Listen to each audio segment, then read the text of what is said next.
So we've just seen your film Accident Man, really well done on putting together a film. It's not an easy thing to do. I was really interested to know how this journey started for Accident Man and what first got you interested in this Mike Fallon character. I'm about 14. I've just finished school. I go to the newsagent, which I always go to, have a look at the comics.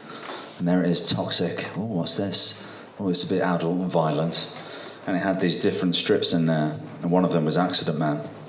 And it would come out every month or every 2 weeks, can't remember. And I was just going back on the bus in Sutton Coldfield, back home, reading this comic, and I thought it was great. And I kept it, and the visuals in there were really great, and it was written by Pat Mills and Tony Skinner. Pat Mills had a hand in writing Judge Dredd.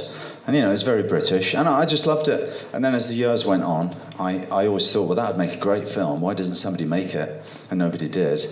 And then as I started to get into the business, or dreamt about getting into the business, I started to think, man, maybe I can be Accident Man. Maybe I could be the one to make this film.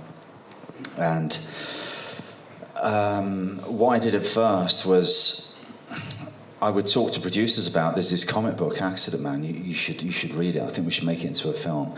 And it would never get any traction. So then I thought, well, I'm just going to start writing the script.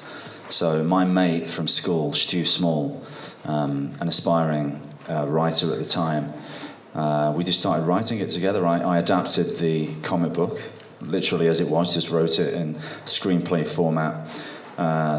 Just as the comic, it was about 45 minutes long, so we had to expand it. And we did that together. I do a draft, Stu would do a draft, I'd do a draft. And there was no, we could just take our time with it, because we didn't have a stop date. We were just continually doing it. And this was before I'd optioned the rights. Okay. But, and then eventually I went to Pat Mills and Tony Skinner, and I asked them if I could option it for 3 years, and I put my own money in to buy it. I do remember walking in to see those guys, and the first thing they said was, "You look just like Mike Fallon. You are Mike Fallon." I was like, hey, come on, guys. This is destiny.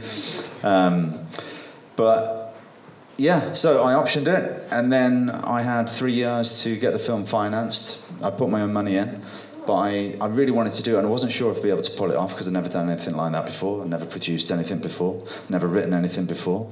I was thinking to myself, well, maybe at one point we'll get a proper writer in to write this. But, me and Stu, we did what we did.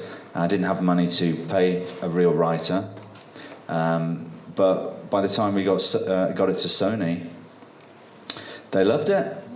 What was it about the character you really liked? Because he's not your usual hero as such, is he? He's a bit of an anti-hero.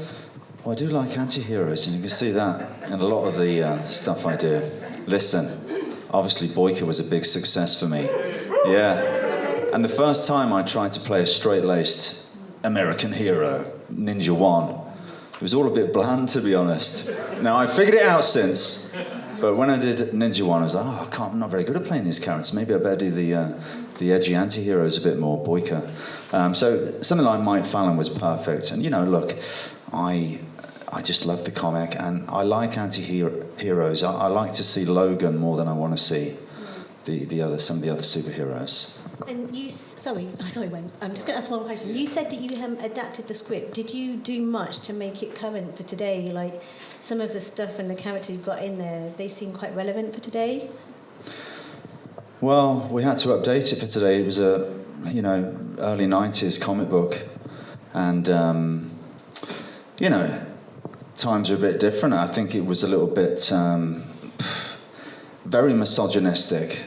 So I wanted to keep Mike Fallon misogynistic, but empower the female characters and make them very strong. Because Fallon, he's not a very nice guy, really. He's got many faults. He's an incredible killer, and in that environment, when it comes to fighting or taking people's lives, he's the man. But in a social environment, as you saw, he's a complete dick. He hasn't got a clue. He's socially inept. I wanted people like the Charlie character to be able to verbally run rings around him, and obviously she hits him with that big punch. And, the comic book was quite misogynistic, and so I needed to address that, to update that. Hashtag me too, you know what I mean? Don't be coming out at the wrong time. So was it like a conscious decision to put that fight scene with Amy Johnson where it was? For me, it's like one of the highlight fights in the film, and not just because she's a female, she's clearly got good skills and it seems quite evenly matched. And for me, it's a great delight to see a strong female fighting scene with a guy as well. Well, I think it's refreshing that I didn't pull any punches either. It's not like I'm taking it easy on her because she's a girl. You know, I'm trying to take her head off, but she's giving as good as she gets, right? But casting Amy was actually originally in the script. There was the oil tycoon, and he had a faceless bodyguard. He was like a samurai ninja type guy. And then it was Sony's idea to say, listen, we want another female character in here, which actually worked out brilliant. So we changed that character to be Amy's character, and we decided to bring her into the beginning in the pub and introduce her there with all the lads, and it actually worked out brilliantly. And that was a great note from Sony to do that. It works really well. Yeah. So you produced and starred in this film. So what were the biggest challenges for you, being both producer and star at the same time? The stress. It was difficult. There was a lot riding on it for me. I've been carrying this dream around since I was a kid, and I finally get the opportunity to do it. And you're working towards it for so many years, and then it's like, okay, well, you've got 24 days to do this now. Okay, yeah, 24 days. Well, we'll just do the best we can do, and you can prepare as much as you want, but it's not a lot. I mean, my God, it's not a lot, especially when it comes to making action films, because when you have to grab so many different shots to piece the puzzle together with fight sequences and stuff like that. A dialogue scene, you can have 5 pages and you set the cameras up, do one take, you could nail it, you could move on to something else. That's 5 minutes of film. But when it comes to doing a 5-minute fight sequence, that's going to take, if you're going to do it good, that's going to take you 3 or 4 days. I mean, it should take longer, but Was it really hard for you because you're producing and acting in that film? Sorry. Yeah. Well, once the film was, I had a lot of help. Ben Jacks was our line producer. He was amazing. Couldn't have done it without him. And Craig Baumgarten, a guy I'd worked with before, Michael J. White's manager, he helped us, get this amazing cast. And, talking to the banks and the financial side of things was all him. But for me, it was optioning the property and getting it to the right people, and then getting a team that could take over the production side, and then I could just concentrate on really the performance of Mike Fallon, but also working closely with Jesse with an eye towards what the film's going to be and how it should look, and we did work very closely together. But Jesse brought a lot of things to it that added a lot to the film as well. You've worked a lot with Jesse. Yeah, you've worked a lot with Jesse in the past, haven't you? Because you did Savage Dog, and then you've got Triple Threat coming up as well. Triple Threat. Debt Collectors comes out first. Debt Collectors, which was filmed after Triple Threat. But yeah, no, me and Jesse were like, he's the new Isaac Florentine. But it's because you had a lot of well-established actors like Michael J. White and Ray Park as well. I mean, since you had such a short time to film it, I was just thinking, did you have to maybe call in a couple of favours with them and say, look, can you help me out with this? Or what was it like just working with them and getting them on board and doing stuff with them? With Michael J. White? Yeah. You say? Well, Mike did me a favour. He came on and did this last-minute notice, really helped me out. I owe him a great deal for that. And Ray Park, I remember meeting him at the Snake Eyes audition for G.I. Joe, and he was so nice, and he's such a nice guy. And what I said to all the lads was, let's not try and play these action hero stereotypes that we're always used to doing. Let's be a bunch of lads in a pub being laddie and having a laugh. And even just before the fight sequence and after, that's what it's like. We're not they're pulling our tough guy faces and all this rubbish sometimes, but we try to bring that down again. Do you think it's time to questions to the audience? Yeah. I know some of the audience have some questions. Do we have any hands up to ask questions to Scott, please? You're going to have to shout and we'll repeat them if that's all right, because there's no microphones. How about the gentleman with Beast on his T-shirt? Okay. enjoyed the film, by the way. Really enjoyed it. I think everybody else did, judged by their reaction. It's a bit of a nerdy question I've got to ask. Most people know you from the Undisputed series of ninja films. But I'd like to know what was in the safe in Home Invasion, and were you channeling a bit of Michael Caine in that time of Bloody Door Off? I'm just glad you didn't ask me about Mile High. But anyway, yeah, channeled Michael Caine. You're only supposed to blow the bloody doors off. That's as much as I could channel. Wasn't very good. I don't know what was in the safe. I think he wanted to leave it open, like that, a bit of a Pulp Fiction thing.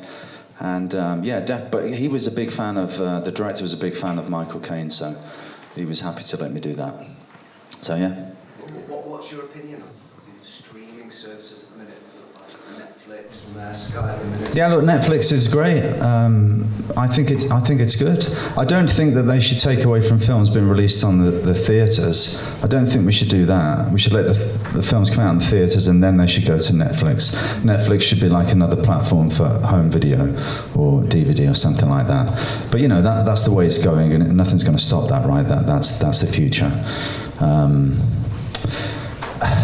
You know, it's a real struggle that people are downloading your films and not paying for them. Don't get me started. Don't get me on a downer. I don't want to talk about that today. But thanks for the question. Any more questions? Maybe this gentleman here with the black leather jacket, please. Hey Scott, really enjoyed the film. I know you wrote and produced this film. I was wondering if you ever toyed with the idea of directing it, and if not, what project might want you go direct? I did think about directing it, but let's be honest, I was absolutely shattered doing that. I'm in, apart from when it's young Fallon, I'm pretty much in every scene. The action stuff takes so much out of you, and you got to do it in 24 days. Now look, Mel Gibson was doing a lot of action sequences in Braveheart, and he directed it himself. I'm not comparing myself to Mel Gibson, he's an incredible director. But he probably had about 6 months to do it. To direct and do all the action in 24 days, I mean, it would kill me. Yeah, I wouldn't be able to do it. But I did consider it, but I just think it would be... You would lose a lot if you did that. You'd just be too tired. And to do it, have it be your first directing gig, you know. I do have an idea to direct something, but it would be me in a cameo role, so I don't have to carry the weight of being the lead. If I was going to do it for the first time, that's the way I'd want to do it. So we'll see if that happens or not. It's a way away yet, but it's an idea in the head boiling away. Maybe if you had longer time to do it as well, rather than the 24 days. I don't think I'll be getting longer time to do it. But if I can cameo, then that's going to help. Any more questions? I want to speak to this lady here in the corner. That was amazing, by the way. Thank you. When you've got a project coming up, do you get nervous regarding your abilities on screen? Do you ever doubt yourself or question yourself? Or as a martial artist or as an actor? As a martial artist. Yeah, I mean, that's a good one because, let's be honest, not getting any younger, there's an expectation to do what you've, not to do what you've done before, but to outdo what you've done before. Oh, he's doing the same stuff again. He's doing the same case. Aren't you going to do something new, Adkins? Well, I'm sorry, but it's hard enough to do that. So yeah, I mean, these days it's like, okay, I want to raise the bar. I want to do new stuff. I want to push myself to the limit, but I don't want to get injured. You know, and that's the thing, isn't it? If you get injured, then God, that is miserable for the rest of the shoot. And the train doesn't stop rolling. You know, you've got to get on with it and soldier through and use a stunt double for the fights. But you know, you're not going to be able to do everything. And I hate doing that. I hate using a stunt double for the fights.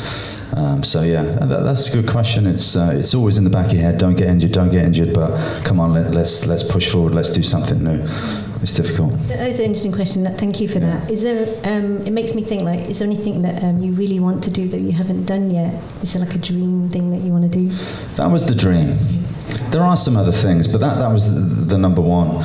And I'll tell you, my wife can attest to this. When I finished editing, when the editing was done for that, I worked on it so hard, and then the pre-production before, and then it was edited, and I just didn't know what to do with myself. It was like I had a void. Oh no.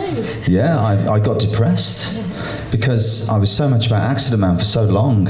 Once it was done, it was like, well, I don't know what to do with myself now. But yeah, I've got some new irons in the fire. Good, good. Yeah. Any more questions? This gentleman here has been patiently in the black sweatshirt. Hi Scott, enjoyed the film. Can't wait to get legally pitched to DVD when it comes out 16th of April. Nice one, mate. I want to ask about your childhood when you grew up. Oh no. That's about your icons that you grew up with, like martial art action stars. Who did you look up to when you was a kid? Everybody knows this. Van Damage, mate. Van Damage. Recently, Van Damme posted this thing on Facebook. A picture, I'd sent it to a mutual friend. He sent it to Van Damme. And he put this picture up of me in my room with all the pictures of Van Damme everywhere. That was only a quarter of the room. The whole thing was Van Damaged. And that was actually really quite touching that Van Damme did that. That meant a lot, what he wrote about it. Really cool. Because he inspired me so much when I watched Bloodsport. That was the catalyst for all this. That was when I said, okay, I know what I want to do with my life. And it was a gift. It's a gift to have such a passion and know exactly what you want to do. Even though it's so scary and you're not sure if you're going to be able to, if you're going to succeed. But it was a gift, I think, to know exactly what I wanted to do. But sometimes it's not important to know how you're going to do it. It's just you know where you want to go and somehow it will work out. That's it. Yeah. Great. Another question? Colin. I was going to say, you've worked with Two Man a few times now, choreographing the fight scenes. Do you find it easier to work with him, or is it getting harder now you've worked together longer to come with new events? I hate him. He makes me work so hard. This is why I liked him. Swedish, very organised. He will choreograph all the stuff before he gets to the country where we're making the movie.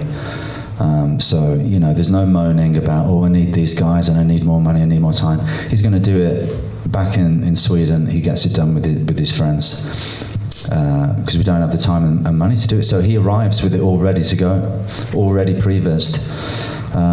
Also, he doesn't suffer my bullshit. I'm like, it's good enough. Just leave it. I'm knackered. I can't do another one.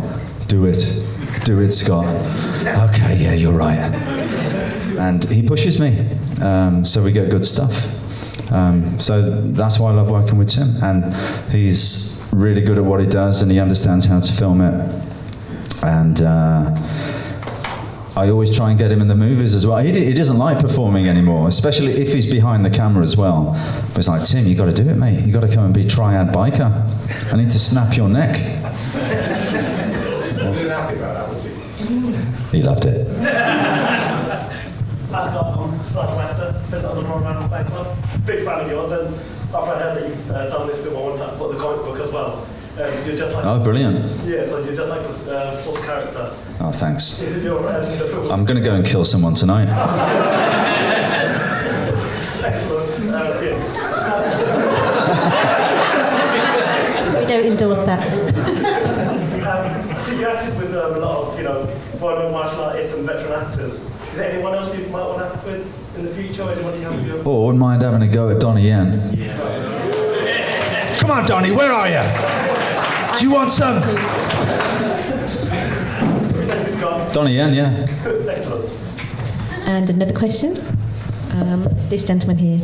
Hi Scott, how long have you been studying martial arts for, and what was your training routine like? Started when I was 10, judo. Dad and brother did it, so I went along and I continued taekwondo, various other martial arts. And yeah, I've always done it, always loved it. Naturally good at kicking. And yeah, it's just that's the way life was. I've never stopped training, really. And these days I like to have a routine. I'll normally wake up, take my daughter to school and then go straight to the gym and get the training out of the way, and then I've got something coming up at the moment, so I'm training twice a day. Doing a lot more yoga, actually, to stay flexible and strong in certain areas. So yeah, but I love to train, I love to do martial arts, I love to weight train, and I hate running. I think everyone hates running. I hate running too. So, so we have one last question from one of our team members, actually. Oh, we got one from Dixon too. Let's see that. How's it going? Hello, mate. Great movie, by the way. Thank you. It's great to see the end product, and what I was wondering is, the last fight scene was like, it was really intense, and I'm wondering, you know, what you put into that, and how long did it take to film that fight scene? I think we had 3 days, and it was, I remember when we were getting ready to do Accident Man, and I remember saying, we're going to shoot it in England, and I don't want to do it in the winter, okay? Cut to November, December, and I'm having to do that fight with Tim in the bitter cold. But anyway, the problem was that fight with Amy is in the day, but we only have so much daylight, wintertime, so we needed to shoot the lights in from the window so that we got daylight for the whole working day. And that meant that we couldn't shoot a third of the set. And then there were angles that we couldn't use because we're constantly casting shadows on us from the camera and all this. And of course, you're watching it, you don't realize all this. And there were angles that we would have loved to have got, but we just couldn't do it because the lighting issues. When we did the fight with Mick and Mac, I specifically said, look guys, you've got to light this generically or something so that we can just shoot 360. And they ended up shooting in the lights from above in this, wherever we were, town hall. But yeah, there's always issues like that you don't even realize, and especially if it's a low budget film, you got to work with what you got. I mean, like when I'm doing the bit where Mick and Matt come in with the machine guns, and in the script, you know, it's a metal desk and all this stuff. But of course, you end up with them shooting the bullets into the wooden desk. It's the bullets will not go through the wooden desk routine. But you know, you just got to deal with it.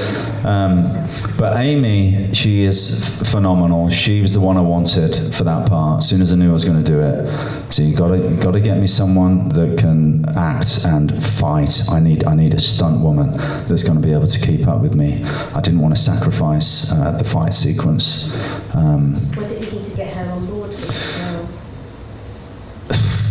It was, and then her management started being a bit of a pain. But anyway, that's their job. But she wanted to do it, yeah, for sure. Yeah. So what town hall was that? Sorry? It was in Croydon or something, that was. Was it Croydon? No, it wasn't Croydon. It was somewhere around there, South London. Bromley, yeah? Bromley. Yeah, there you go. Okay. Our stunt coordinator over there, Dan Stiles.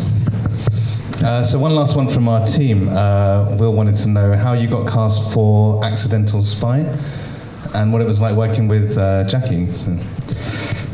Yeah, that's going back a bit, isn't it? So the first film I ever did was Extreme Challenge, which was in China, Hong Kong movie. And the director of that is a guy called Stephen Dunway. And he's famous. You'd know him from Enter the Dragon because he is the boy that Bruce Lee slaps on the head and goes, "Never take your eyes off your opponent." So he's like the head of the Hong Kong Stuntman Association, or was. So anyway, he had a relationship with Teddy Chen. Teddy Chen was directing Accidental Spy. Teddy Chen always uses Stephen Dunway. Stephen Dunway came on as action director alongside Jackie Chan's stunt team. I was introduced to Jackie Chan. Did 2 films with Jackie Chan. And recently got invited to the Jackie Chan Action Awards. I didn't even know I was nominated. I thought they're just inviting me, so I went along. As I'm sitting down in the auditorium, there's a lot lost in translation. The Chinese are like, okay, so if we win best film, we'll all go up, and if you win best actor, you go up. I'm like, what? We're nominated. What's going on? I'm nominated. Yeah, you're nominated. Oh, okay. And I ended up winning Best Actor and Best Fight, Jackie Chan's Stunt Team Awards. It was amazing. I remember looking out at all the members of the Jackie Chan stunt team, you know, the hardcore old members, that you've seen in so many of those movies. Just think, that was amazing. You know, that's better than an Oscar for me, to be awarded by Jackie Chan, because, you know, that's the guy, he's the guy that inspires you. Me, anyway. And just one quick thing. So, shooting in Asia and then shooting in the West, what's the major differences of shooting on both sides of the world? They speak in Chinese. That doesn't help. That doesn't help. I need to learn Chinese. They sort of freestyle it. There's no schedule, there's no script sometimes. There's like an idea of what you're going to do, which is scary. I like to go, if you're prepared, you've got more confidence. That's the way I like to be. So they come up with really inventive stuff on the fly, which can be great and also can be difficult, because I remember doing Wolf Warrior and they decided on the day, okay, you're going to get shot and you're going to fall off the 6-foot drop. I'm like, okay, have we got 10-foot drop? Have you got a crash mat? Or something. It's like, no. But what we're going to do is we got this guy with a little thin pad, and he's going to be waiting. But what you want to do, Scott, is make sure you don't drop the gun. The big pad is for the gun, and the little pad is for you. It's a real gun. It's been given to us by the Chinese army. We can't hurt it. Okay. So you've got to make sure you get the big gun into the big pad, and you're going to land on the little one. Okay. So I was that concerned about making sure the gun went where it's supposed to go that I missed the pad, landed on the back of my head. And these are the fundamental differences of working in China and the West. So there you go. Okay. So I think we're going to have to wrap everything up now because we're running out of time. But once again, on behalf of Fighting Spirit, we want to thank you for coming. It's been a really great night, and we want to thank everybody as well. And also Mockingbird Cinema for being so welcoming to us as well. I want to thank you all. I appreciate it. Listen, I wanted to see this with an audience, and it was great to hear the way you're all vibing watching it, and I appreciate it. The film meant a lot to me, so thanks for coming and sharing it with me. Thank you. And in Birmingham as well, thanks Mockingbird Cinema. Thank you, Fighting Spirit Festival. Thank you.